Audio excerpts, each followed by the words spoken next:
Hello, আসসালামু আলাইকুম।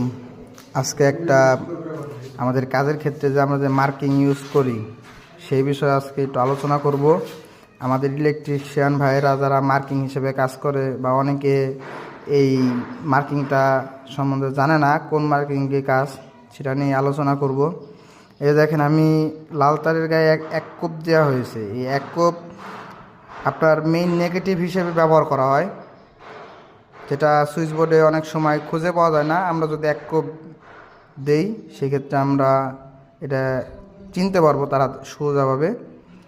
আর switch বোর্ডে মেন ফেস হিসেবে আমরা 2 কোপ দিয়ে থাকি, যে বোর্ডের মেন ফেস, সেক্ষেত্রে আমরা 2 কোপ দিয়ে ব্যবহার করব।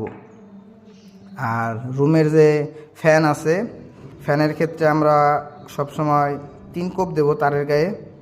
3 কোপ দিলে আমরা ফ্যান মার্কিং করি 3 কোপ দিয়ে।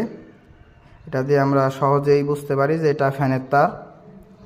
আর সুইচ বোর্ডে সবসময় আমরা আইপিএস তার টেনে থাকি। অনেক সময় আইপিএসে হলুদ তার থাকে না, শর্ট পড়ে যায়, সেক্ষেত্রে আমরা আইপিএসের তারটা 4টা কোপ দিলে আমরা বুঝতে পারবো এটা আইপিএসের মেন লাইন। আর আপনি যদি বাহিরের লাইট বা বেলকুনি লাইট অন্যান্য যদি মার্কিং করতে চান, সেক্ষেত্রে আপনি 5 কোপ ইউজ করলে আপনি সহজেভাবে বুঝতে পারবেন যে এটা বাইরের লাইট, সিকিউরিটি লাইট, সেক্ষেত্রে আপনি ইউজ করেন। আর সবথেকে বড় বিষয়, আমরা কলিং বেলটা ইউজ করি। এটা আমাদের খুবই গুরুত্বপূর্ণ একটা জিনিস ফ্ল্যাটের। সেক্ষেত্রে আমরা কলিং বেলটার জন্য আপনি 6 কোপ বা সর্বোচ্চ 7 কোপ ইউজ করতে পারেন।